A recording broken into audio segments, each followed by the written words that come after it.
ہزاروں خواب دکھانے کے بعد ایک دن اس نے مجھے بڑی بے رحمی سے چھوڑ دیا۔ میں روتی رہی، تڑپتی رہی، پر اسے کوئی فرق نہیں پڑا۔ اور اب جب اسے اپنی غلطی کا احساس ہو گیا ہے تو وہ میری زندگی میں دوبارہ واپس آنے کی ضد لگائے بیٹھا ہے۔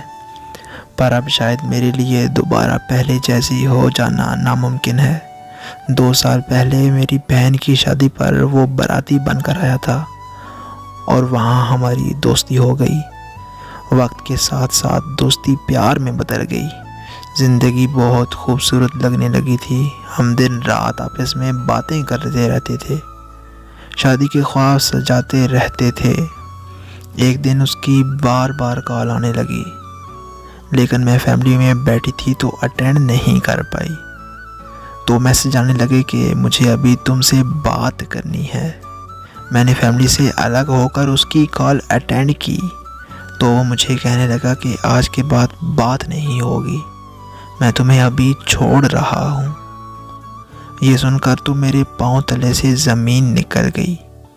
جب میں نے وجہ پوچھی تو کہنے لگا کہ تم نے میری بہن کے بارے میں رشتہ داروں میں غلط بولا ہے۔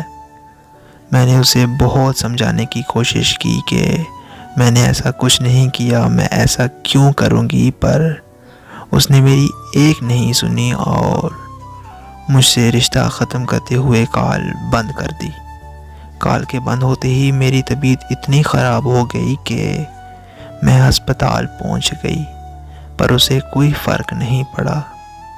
پھر میں سارا دن اور ساری رات بس اسے یاد کر کے روتی اور تڑپتی رہتی تھی، یہاں تک کہ 2 دفعہ خودکشی کی بھی کوشش کی، پر دونوں دفعہ میں بدقسمتی سے بچ گئی۔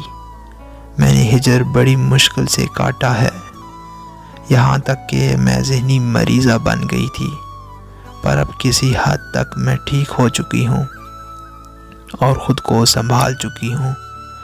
اب میری زندگی میں اس کی کوئی جگہ نہیں ہے، کیونکہ اب میں محبت سے نفرت کرتی ہوں۔ تو میں اس سے ہاتھ جوڑ کر گزارش کرتی ہوں کہ اب وہ چلا جائے، کیونکہ وہ جیسی مجھ میں تلاش کرنے آیا ہے وہ تو کب کی اس دنیا سے جا چکی ہے، اور ویسے بھی معافی غلطی کی ہوتی ہے، کسی کو زندہ لاش بنانے کی نہیں۔